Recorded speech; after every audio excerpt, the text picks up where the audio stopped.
Welcome, everybody. My name is Thibaut Williams. I'm the Director of TMW Resilience. And today I'm going to take you through, do you need a virtual data protection officer?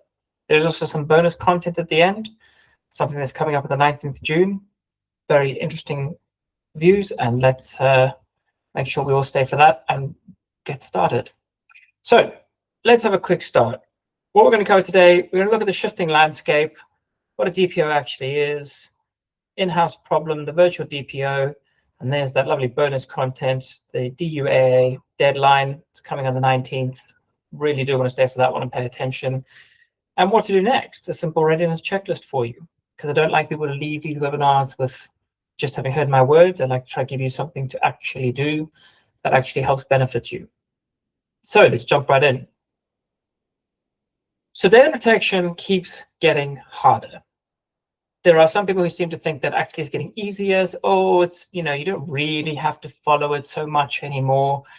And anybody who works in the industry would know that is simply not the case. The EU, for example, have brought out the NIS2, which is incredibly powerful. Alongside that, the EU Cyber Resilience Act and the EU AI Act. And the UK is starting to play catch up. The new regulation, the Data Use Act, came out in 2025. And it was the biggest reform since GDPR. AI is on the rise, and anybody who thinks that the use of AI doesn't involve data protection is not paying attention. AI and data protection go hand in hand. How you use AI to process, how you use AI to make decisions are all governed by the UK Data Protection Act. And there are now rising expectations. Regulators, customers, partners, everybody's expecting demonstrable audit-ready compliance. The biggest one that I'm seeing at present is many clients are calling us up and saying, I need to ensure that all my data is processed in the UK. Why? And that's something that companies are starting to deal with. People are saying, I don't want my data transferred to the US or to Asia or to anywhere else. I want it to stay in the UK. And it's a real challenge. So a quick question for all of you here then. Does your organization have a data protection officer? And are you really sure that it's the right person? Because often the role lands on whoever is the nearest. The IT manager, the office manager, the HR lead on top of their day job. And if anybody's a bit curious about the HR lead part, in the Financial Times today, there's a lovely article from Accenture where they have declared that HR managers are going to have to start managing AI agents the same way they have to manage staff for businesses. That's a significant leap. It's a very interesting read. I'm not necessarily saying I agree with it or disagree with it, but it's a great indicator that people are suggesting that AI governance, which, as I said earlier, is linked to data protection, is an HR matter. So what is a data protection officer? And I appreciate some of you might already know this because it's been around for ages, but you'd be amazed how many people don't. Data protection officer is an independent expert who oversees how your organization handles personal data. They advise leadership, they monitor compliance, but predominantly they give independent advice. They monitor the compliance, they track the use against the UK GDPR. They build awareness. A data protection officer should train staff and embed a privacy culture. They're also the contact point for the ICO, the Information Commissioner's Office. They're the named liaison for the regulator and data subjects. It's the same role applies under the EU GDPR if you process data about people in the EU. Okay, it's not unique to the UK. So now comes a big change that happened with the DUAA.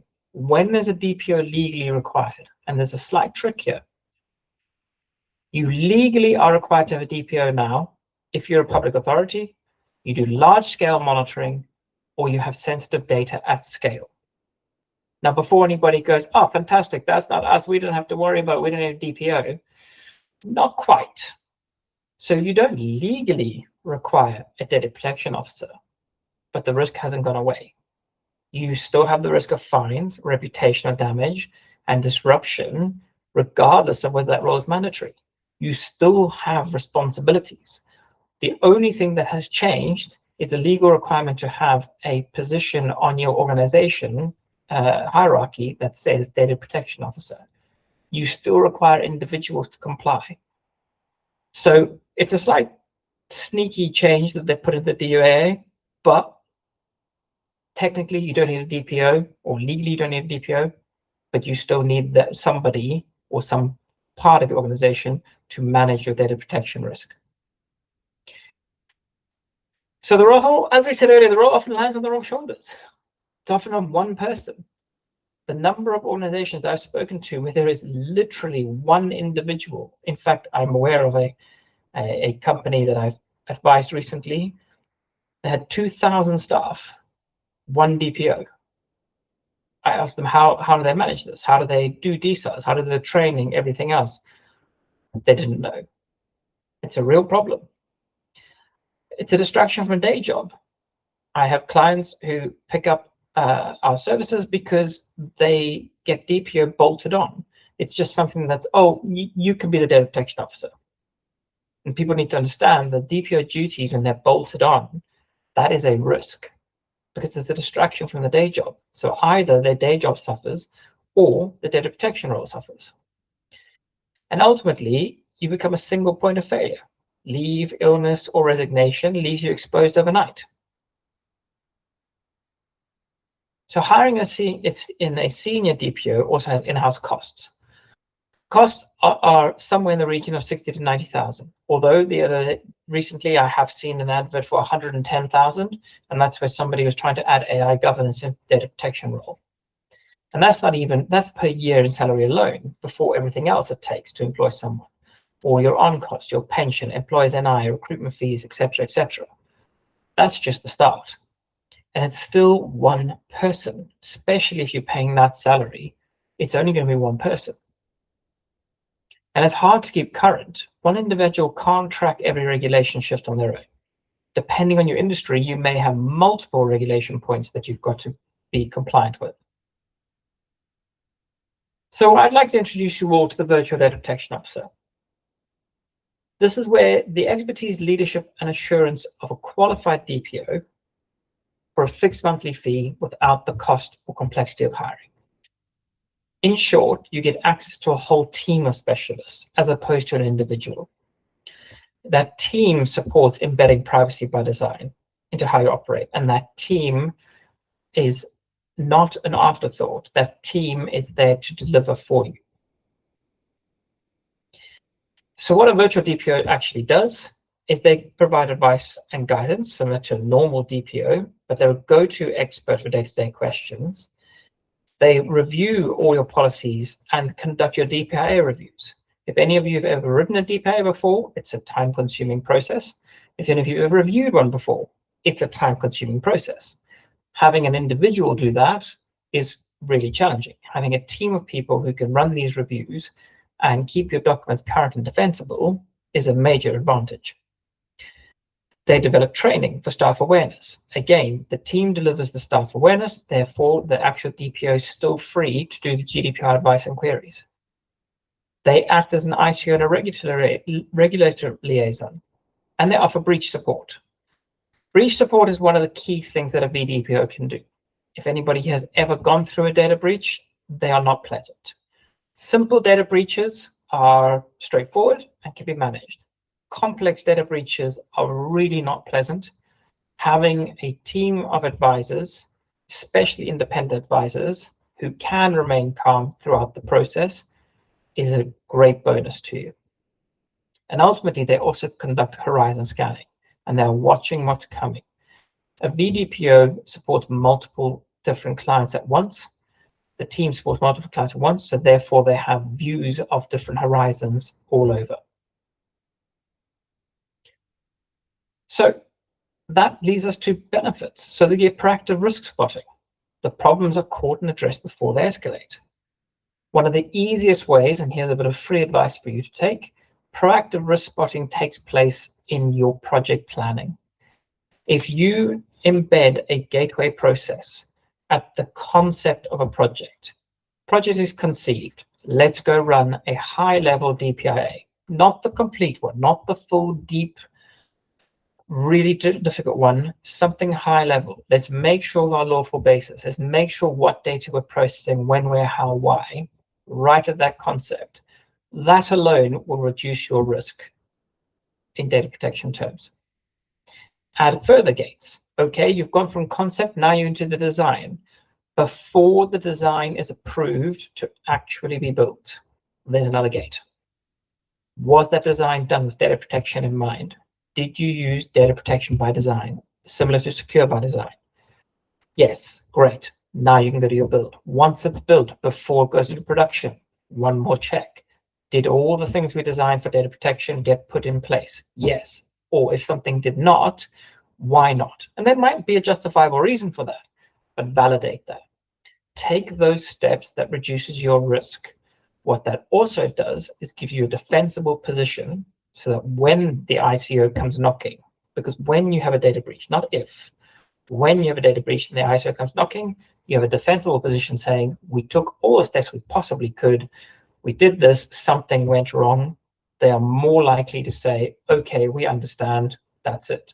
If you don't take those steps, that's when they can come have you. The other benefit, cost effective. Okay, your in-house salary is nearer to somewhere between 60 and 90,000.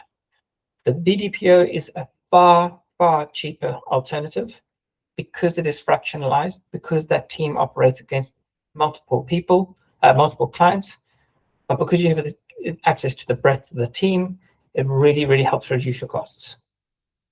There is no single person reliance. You have a team, not an individual. And lastly, your people focus on their day job. Those with data protection bolted on get all their time back, and so they can go back to their day jobs and get that done.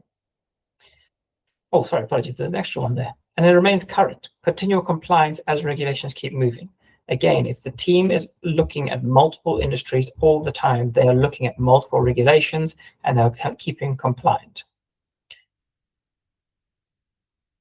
So looking here, a vDPO is a one fixed monthly fee, whereas the cost of an in-house is 60 to 90 plus extras. You get a range of experts as a team. You get always on cover. They're genuinely independent because it's an outsourced model, and they stay current by being in a built-in horizon scanning. Now, let's look at part 2. And I think some of you are here to see this one because this is the part you really, really need to pay attention to. Because regardless of anything, this is coming. There's a deadline that you can't ignore. The Data Use and Access Act came out in 2025, and they have a new complaints handling rules that take effect on Friday, the 19th of June, which is very, very soon.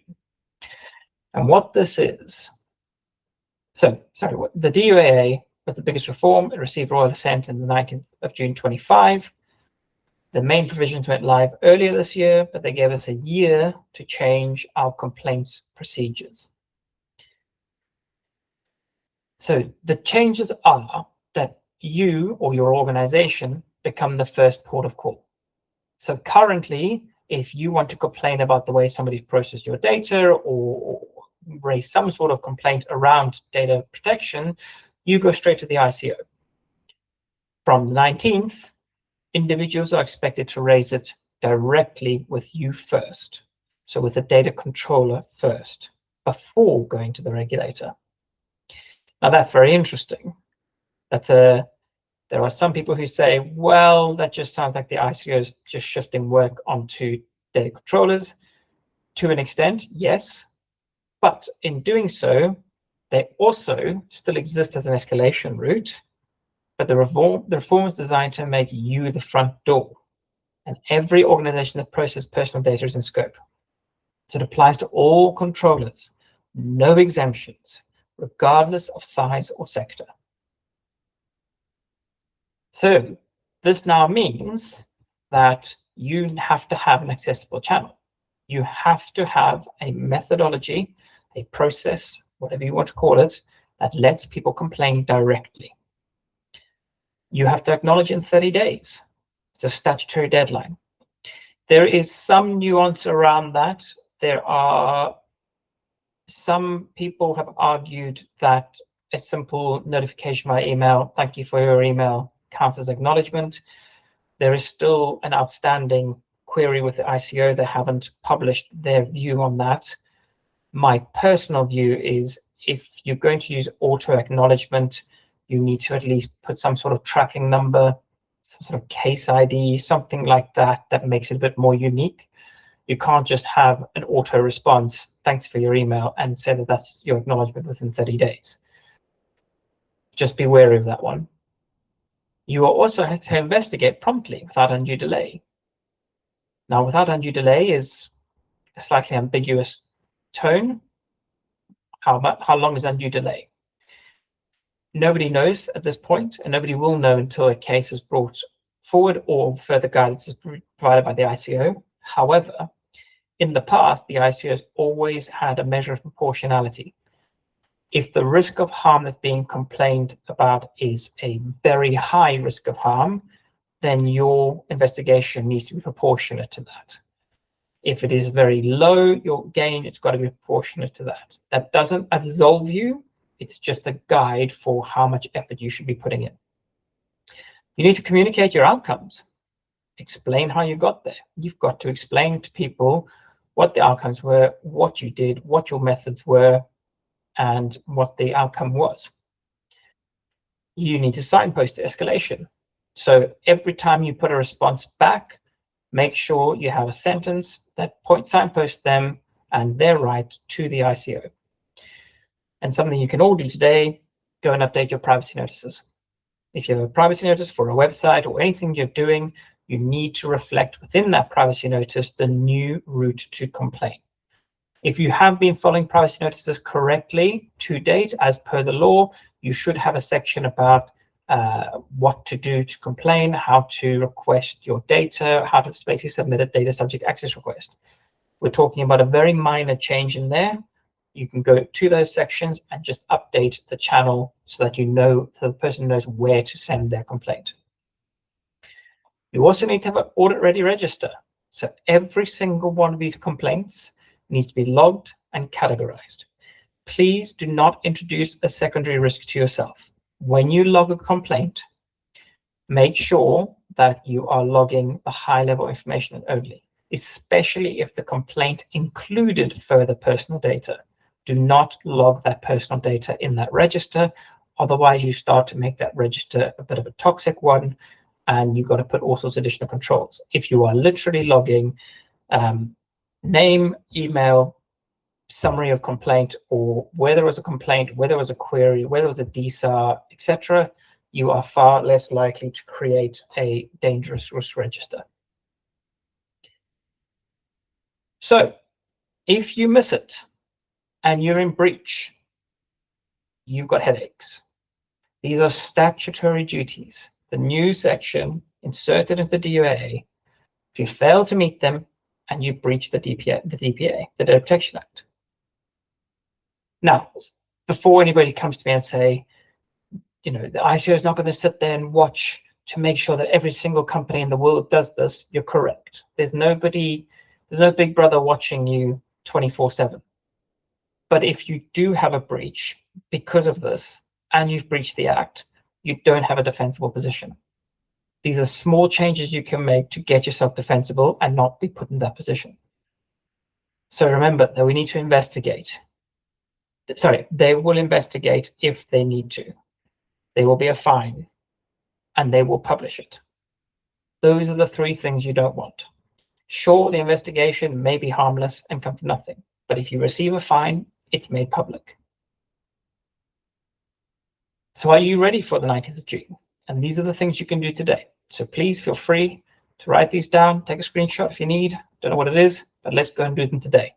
If you can't confidently say yes to all of these, then there's work to do. Do you have a documented complaints handling process with clear owners and SLAs? Can someone complain to you directly through an accessible channel? Could you acknowledge the complaint within 30 days every time? And does your privacy notice reflect the new internal route? Are you keeping an audit-ready register of complaints? If you have all of those, fantastic. If you don't, you've got some work to do this week. And lastly, do frontline staff know how to recognize and route a complaint? I've left that one deliberately last because this is the one that is forgotten the most. Though all those other ones on the top, those 5 above, are things that just about anybody could write up for you, could prepare for you, get there. The last one is very important. You need to train your staff. You should be doing data protection training once every 2 years. Certainly, if anybody's ever had a data breach, I think it's the second or third question on the ICO form. When was the last time your staff had data protection and information security training? And if it's not within the last 2 years, it gets red flagged. So do yourself a favor. When you go and make all these changes, run a staff training and just refresh your data protection training. It's a short half an hour, 1 hour.